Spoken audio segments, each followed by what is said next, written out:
Good morning, everybody. Welcome back to the installment of Scott Selections here for Friday, January 15th. Before we get into the play of the day, we're going to have a quick recap of what happened yesterday. We ended up losing the college basketball play with Portland State and Montana State over the 147.5 and minus 110 on BetMGM.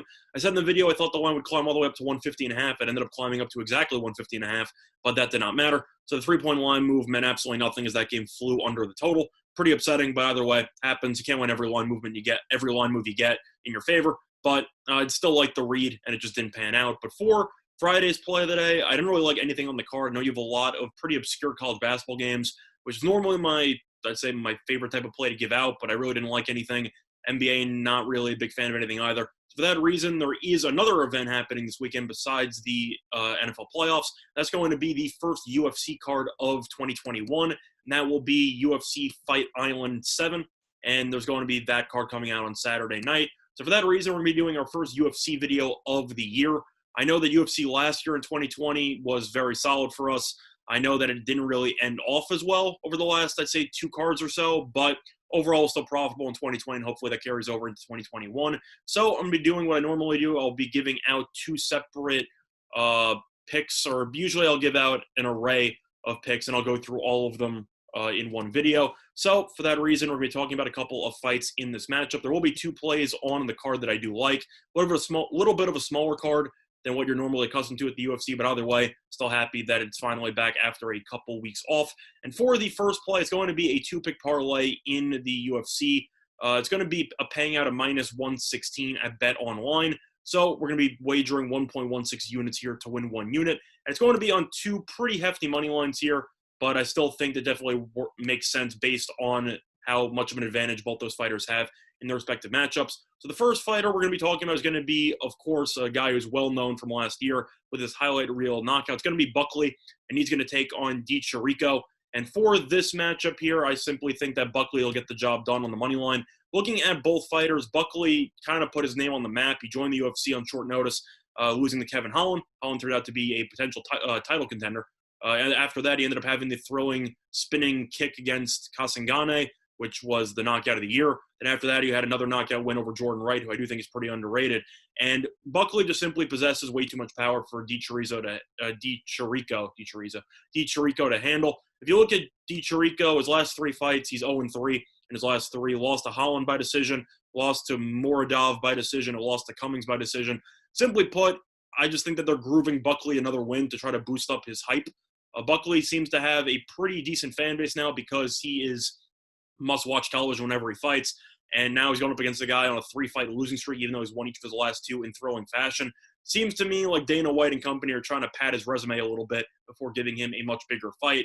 I just simply think Buckley will be able to, I'd say, win pretty decisively in the stand-up, potentially even win by knockout. But looking at Di Chirico's last couple of results, Holland killed him in the stand-up. Muradov also had some success, and Cummings did as well. I just don't think that Di Chirico is that good in the stand-up, but I think Buckley should tee off on his head. So I do think that it makes sense that he's currently that big of a favorite. Looking at the actual prices for Buckley, he's currently available at around minus 270 or so on the money line. It has gone up a little bit to 285 in some spots, 290. I think it'll keep climbing. But looking at the other fight we're going to be talking about for this two-pick parlay is going to be on a guy making his UFC return for the first time since 2018, and that is going to be a former title contender in this weight class. It's going to be on Ponzinibbio as he ends up taking on Lee. And simply put, I just think Ponzinibbio is the much better fighter, and it's not even close.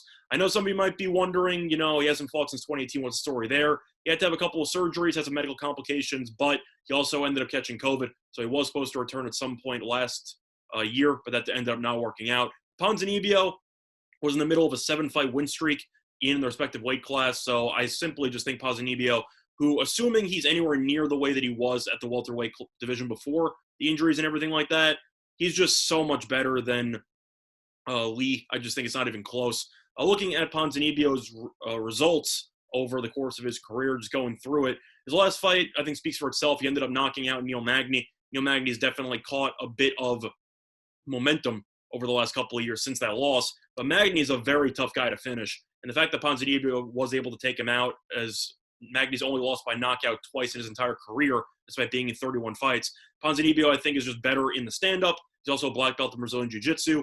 I just think that assuming he's anywhere near the fighter that he used to be, which I think he should be pretty close, he's still, I'd say, in his prime, and I do think that he'll be able to beat Lee. Now, Lee, on the other hand, has had some fights and has had some success lately. He has won 3 of his last 4 fights. However, I just mentioned how Ponzinibbio ended up knocking out Magny. Magny absolutely ragdolled Lee for 3 rounds, won by unanimous decision, 30-27 by all 3 judges. Could have even been 30-26 or even more. Got absolutely just mauled. So Lee's had one step-up fight here in his career against Magny, and he looked awful in the process. Ponzinibbio, if he wins this fight, should get a decently serious contender. I think he'll be able to reinsert his name back into the title mix. But I do think it makes sense that he is such a big favorite, and I do think that it makes sense that you have seen some line movement coming in his favor as he opened up at 265, currently up to around minus 300. But those two, Buckley and Ponzinibbio money line on the 2-pick parlay, pay out minus 116 on Bet Online, which I do think is a very solid price for both fighters.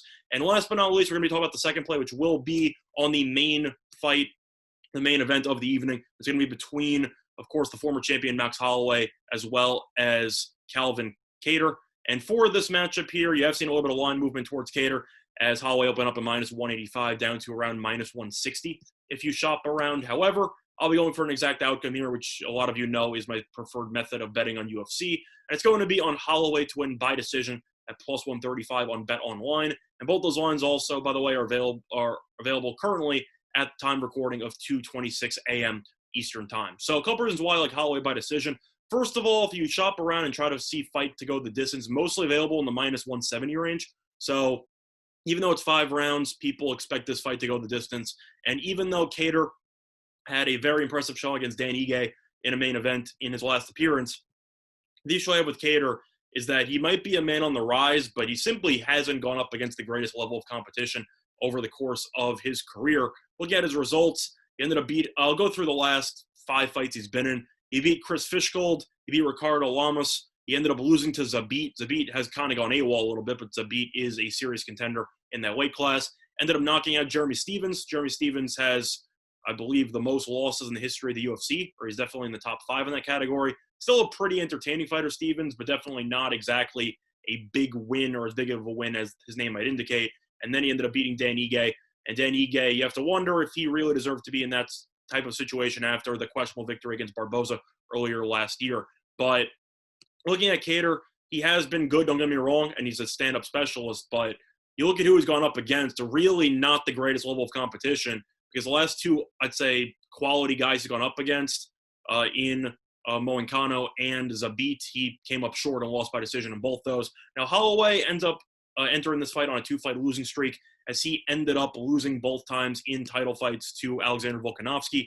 However, I think a lot of people agree that Holloway should probably be the champion right now because a lot of people thought that Holloway won 3 out of 5 rounds in that second Volkanovski fight in July. So you can make the argument Holloway should be holding the belt right now, and now instead he's fighting Kattar. Holloway is a master, just a master in the stand-up. And even though Kattar has a lot of power, and I'll give Kattar the power advantage, I just think that Holloway will do a great job keeping distance. You know, he also isn't afraid to throw in leg kicks in there, try to keep opponents off balance. I think both these fighters are tough, but I do think that Holloway has some of the best stand-up ability in all of the UFC. And I do think that since he's only 29, people might think he's a little bit over the hill. I disagree. I just think Volkanovski is very good, and I don't think there's really much shame in Holloway losing both those fights and arguably winning the second one. So I do think decision is definitely going to be the way of this fight, whether either fighter wins. So if you want to take the fight to go the distance at minus 177, minus 170, wherever you can find it, it's a safer play.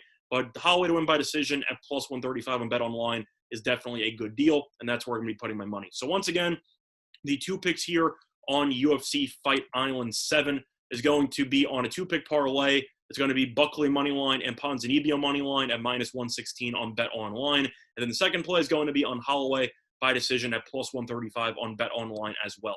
Other than that, though, that's been Installment Scott Selections. Good luck to all of you and your respective bets today. Bye, everyone.